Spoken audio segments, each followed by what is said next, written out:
Pedro, a gente já trabalha há praticamente 13 anos juntos. E a gente sempre foi muito influenciado pelo pensamento e pelas obras mesmo do Brecht. A gente sempre partiu de preceitos, de estéticas do teatro épico, da questão de colocar a discussão da sociedade, da política em cena, de trabalhar mecanismos de distanciamento, sejam músicas, seja o próprio ator com uma atitude crítica com relação ao personagem, narração direta para o público, né? Quebra da quarta parede.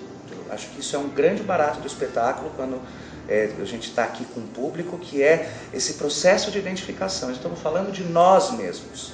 Estamos falando de nós mesmos. Aonde eu vou... Você percebe isso no público?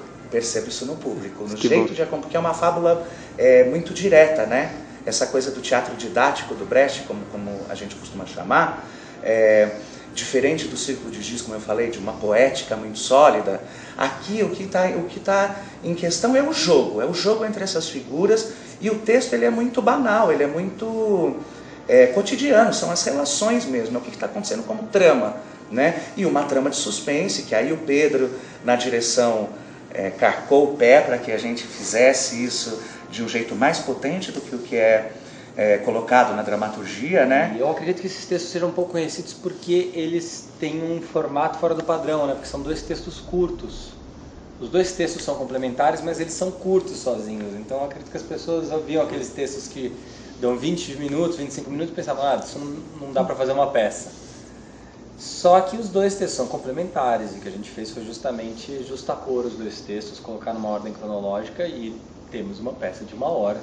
E acho que também os textos têm uma especificidade, assim, que eles são alegoria, são uma fábula montada a partir de uma situação específica, assim. Então tem essa especificidade do tempo, aí, do contexto histórico, às vezes acho que pode distanciar as pessoas, né? Os textos falam especificamente sobre 39, assim, então, sobre a Segunda Guerra, sobre o começo da Segunda Guerra e a ascensão do Estado nazista. Então é difícil, né, pegar um texto que tem uma especificidade de contexto desses, assim, embora o texto seja trate de questões estruturais que são absolutamente atuais, assim. Agora, a gente, quando a gente fala dos valores do indivíduo, né, o jeito que a nossa sociedade ela é pautada, né, ela é pautada pelo dinheiro, por quanto eu recebo ou quanto eu gasto.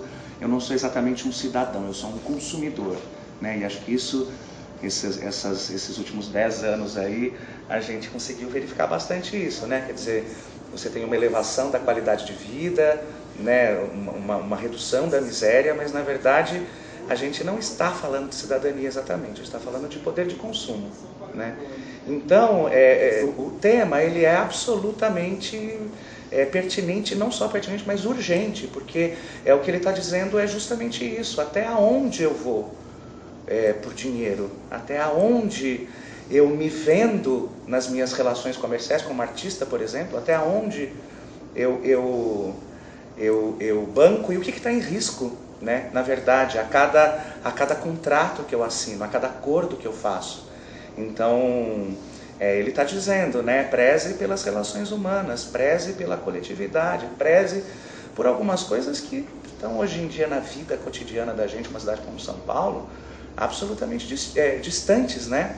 Esse dilema entre o valor, né, o valor do comércio e o valor real das coisas, ou o valor simbólico, ético, moral de cada decisão e de cada elemento mesmo da vida das pessoas, né? Eu acho que estamos em um momento de crise, né? Não só no Brasil, como em vários países, e quando digo crise não necessariamente porque está a economia depauperada, mas porque as pessoas estão em crise dos valores que regem mesmo a sociedade.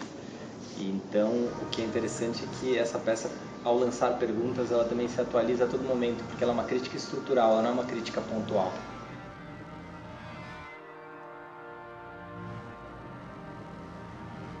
Eu quero convidar vocês para ver a temporada de Quanto Custa aqui no Centro Cultural Banco do Brasil, quartas, quintas e sextas-feiras, às 8 horas da noite. São 2 textos do Brecht muito pouco conhecidos e absolutamente atuais. E a gente reuniu uma grande equipe com criadores muito potentes, tanto na música, na arte, na interpretação, para poder dar conta dessa adaptação, dessa transposição para os dias de hoje, e você vai sair muito provocado e intrigado, tenho certeza.